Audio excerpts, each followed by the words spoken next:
There's great opportunity for us to improve symptom control for people who have cancer and indeed advanced cancer. These people deserve the same level of evidence that underpins everything else that we do in oncology.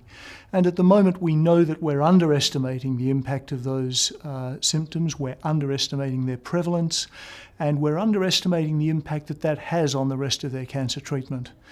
I think the important message is that we can do high-quality Phase 3 clinical trials, randomised controlled trials for improving symptom control in this patient population.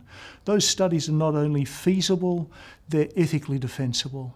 And what we find as we do those studies is, firstly, we can improve the care that we offer.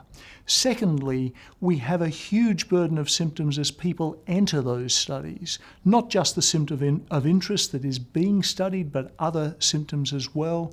And thirdly, that we probably underestimate the toxicity, the harms of some of our interventions at the moment, which are not underpinned with high-quality evidence. Some of the examples that my group have studied include the use of octreotide, a somatostatin analogue, for the treatment of malignant bowel obstruction secondary to cancer or its treatments.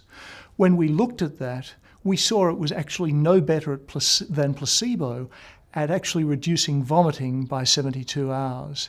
Importantly, in the active arm, however, there was more colicky pain. When we go back to the original registration studies, we can see that that actually makes good sense, that increasing peristalsis, particularly in the small bowel, may well lead to greater symptoms in someone with multi-level bowel obstruction. We studied ketamine, which is widely used as a dissociative anaesthetic around the world, and at sub-anaesthetic doses for neuropathic pain. Although there's Cochrane evidence for excellent benefit in people in the acute post-operative setting, in the setting of complex cancer pain, the studies really had not been done with a comparator arm. When we compare to placebo, what we see is that actually we've got a huge amount of toxicity due to dissociation from ketamine that is not seen in the placebo arm, and yet no benefit in pain over placebo. So it is a challenge to us all that we need to seriously consider doing high-quality studies to improve the treatment and care that is offered alongside disease-modifying therapies. At the NCRI conference this year, there will be a presentation on cachexia. Cachexia is the final common pathway for more than 70% of people who have advanced cancer and go on to death.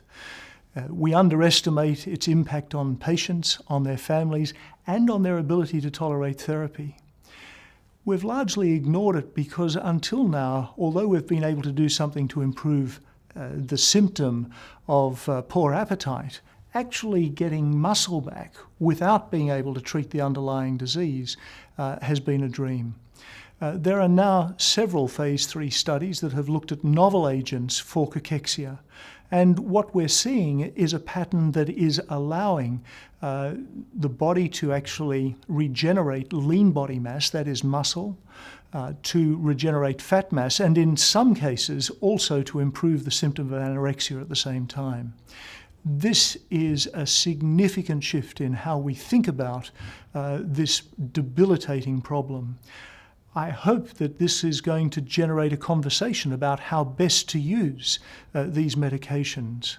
There's been an interesting natural experiment with one of those particular medications where the two randomized controlled trials are in slightly different populations, one with earlier stage disease and one with slightly later stage disease. And it's clear that those with an earlier stage disease are likely to do a little better, as one would expect. This work builds on important work led by Ken Fearon in an international consensus statement on understanding cachexia, thinking about cachexia as a pre-cachectic state, as cachexia, and indeed as refractory cachexia. And the new agents that are becoming available are going to sit with pre-cachexia and cachexia at this stage. That refractory cachexia is, by definition, refractory, and a very big challenge to us as we move forward. The agents include selective androgen receptor modulators and ghrelin agonists. So 2 classes of drugs where phase 3 studies have been done where there are very promising signals that we are about to see a new approach to cachexia for the first time ever.